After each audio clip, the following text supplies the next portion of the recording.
Nous sommes sur le plateau de Campus Mag spécial GIRES au Quorum de Montpellier et nous accueillons Hervé Mille, directeur de l'entreprise Service Télécom et Réseau. Bonjour Hervé. Bonjour. Julien. Alors, quelle est votre entreprise et finalement vous travaillez avec qui? Dans notre entreprise, on travaille en tant qu'intégrateur dans le monde des télécoms et des réseaux, donc avec des partenaires tels Cisco et Juniper, qui sont partenaires des GIRES de la même façon. D'accord. Et nos clients, en fait, une grande partie de nos clients sont dans le monde de la recherche et de l'éducation sur la région de Montpellier. Nous exploitons le réseau HDMON. Donc de là, nous travaillons avec la plupart des intervenants de Montpellier et du monde de la recherche. On les accompagne toute l'année au niveau de leur maintenance, de l'assistance, de leur réseau. Et logiquement, en fait, quand un salon comme celui-ci se passe dans leur circonscription, on intervient obligatoirement en fait pour les aider. Et donc c'est ce qu'on a fait. On est venu en fait pour les assister pour toute la mise en place de l'infrastructure réseau, Wi-Fi, vidéo, de toute cette partie en fait réseau, quoi, voilà, proprement dit. Très bien. Alors pour les GIRES, vous finalement vous venez y chercher quoi? Vous venez plutôt présenter ou rechercher des choses? Alors, non, en fait, on ne recherche pas vraiment, parce qu'ici, on est connu en fait, par tous les établissements de Montpellier. Bon, nous, Esther, en fait, a une vingtaine d'années, qu'on va avoir 20 ans, on est implémenté dans la région, on travaille localement, d'accord. Donc, c'est vrai que je n'ai pas vocation à aller démarcher les universités de Paris ou de Strasbourg. Mais par contre, en fait, j'ai vocation à assister en fait, mes clients, et mes clients étant... En fait, les partenaires principaux des GIRES, voilà, il y a 2 ans, on les avait déjà fait avec eux. Là, on les a refait naturellement. Et il me semble logique de se dire qu'en tant que partenaire de tous les jours, on est présent en fait dans ce genre d'exposition, quoi, voilà, et d'événements. D'accord. Voilà. Vous participez un petit peu régulièrement à ce type d'événements, on va dire, sur le réseau, ou c'est vraiment parce que c'est local et parce que vous êtes de la région que... Non, voilà, c'est local. En fait, on va faire tous les événements locaux. On a des partenariats en fait avec le monde de l'hôpital, le monde hospitalier. Et donc, on a des gros clients dans le monde hospitalier qui font des salons tous les ans. Quand ils l'ont fait l'année dernière à Perpignan, on est venu. Voilà, on les a assistés pour le salon de Perpignan. Cette année, ils étaient à La Rochelle.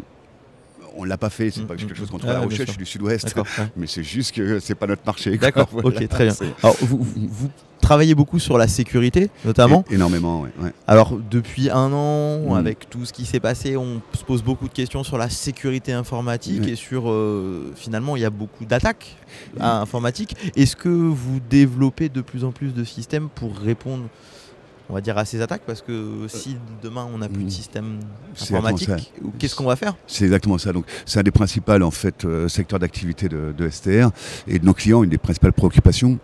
Parce que hormis le côté attaque, on a toute la partie aussi intégrité des données. C'est qu'aujourd'hui, il est très facile de dire je ne vous attaque pas, je ne vous fais pas de mal, mais par contre, tout ce qui vous appartient, je l'ai volé. Donc, on a plusieurs facettes en fait sur le monde de la sécurité, mais il est évident. Et donc d'où l'intérêt des GIRES, justement, qui mettent beaucoup en avant en fait certaines situations dans le monde de la sécurité, où on a obligatoirement une interaction en fait aujourd'hui dans le monde du réseau, c'est ce qui est visible, mais dans tout le monde des applicatifs aussi derrière, parce qu'en fait la sécurité n'est pas basée uniquement que sur des attaques faisables par rapport à un réseau, mais aussi en fait sur toutes les failles que vous pouvez avoir dans vos systèmes. Mais est-ce qu'on se rend compte de l'évolution et de la technicité, c'est-à-dire que est-ce que les pirates deviennent de plus en plus forts, et vous, est-ce qu'il faut répondre de plus en plus fortement aussi à ces attaques, parce que est-ce que le niveau s'élève? C'est exactement ça, et c'est toujours le jeu en fait, d'une communauté d'attaquants, de hackers qui est énorme, d'accord.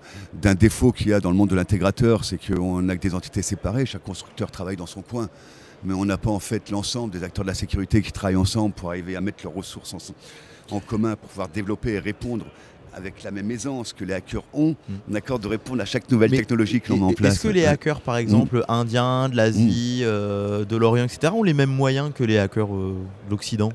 Finalement, est-ce qu'on se pose la question quand même, alors c'est pire aujourd'hui.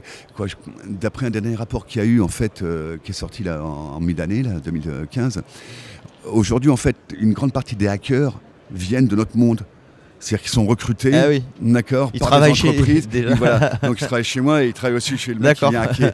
Et c'est là où ça devient très très compliqué, parce qu'en plus, on a des niveaux de compétences qui sont très très forts des deux côtés.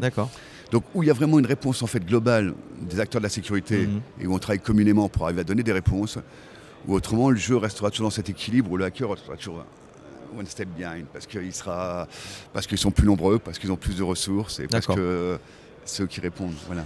Dernière question, vous, écologiquement, comme c'est en ce moment la COP21, on réfléchit à l'écologie numérique aussi, parce que ça utilise beaucoup d'énergie, beaucoup de gaspillage. Est-ce que vous essayez un petit peu et de forcer vos utilisateurs à revenir à l'école, de dire voilà, on va vous apprendre à vous servir finalement du numérique et de l'écologie numérique. Mais tout à fait, ouais, mais naturellement, mais c'est de plus en plus demandé déjà par les clients, d'accord, parce que déjà n'importe quelle consultation, il y a un aspect écologie dedans, mais de surcroît, en fait, c'est notre intérêt. Moi, le premier, si je dois faire en fait 500 km tous les jours pour aller voir tous mes clients, c'est une perte de temps énorme. Et écologiquement parlant, c'est pas très sympa. Donc du coup, on met de plus en plus tous les espaces de visioconférence, d'accord, de partage d'informations à distance. Et c'est un des grands intérêts justement du réseau. Donc c'est ce qu'on a emmené. Et je crois que beaucoup de gens sont preneurs, parce qu'en fait, on est tous pareils. Passer des heures dans une voiture, ça nous intéresse pas plus que ça. On est obligé de se rencontrer parfois pour finaliser. Mais il y a des tas d'étapes intermédiaires qui n'ont pas besoin d'une présence obligatoire. Tout à fait. Donc ça, c'est une des premières choses. La deuxième chose aussi, c'est en fait au niveau du recyclage du matériel. C'est-à-dire c'est bien, en fait, je vous reprends, on fait évoluer votre cœur de réseau. Votre machine, maintenant, je ne la laisse pas chez vous. On les reprend, on la relance en traité, on la fait on la recycle, on la renvoie en fait dans le centre de recyclage. Et on est sûr que c'est plus des machines qui vont traîner des jours et des jours chez vous. Et donc, par ce fait, en fait, on accélère, on essaie le gaspillage, éviter le gaspillage exactement, aussi numérique, des mails, etc. Exactement. Très bien, merci Hervé d'être venu sur le plateau de Campus Mag. Et on vous souhaite une bonne fin de JRS. Je vous remercie, et très bonne fin de JRS aussi pour vous. Merci.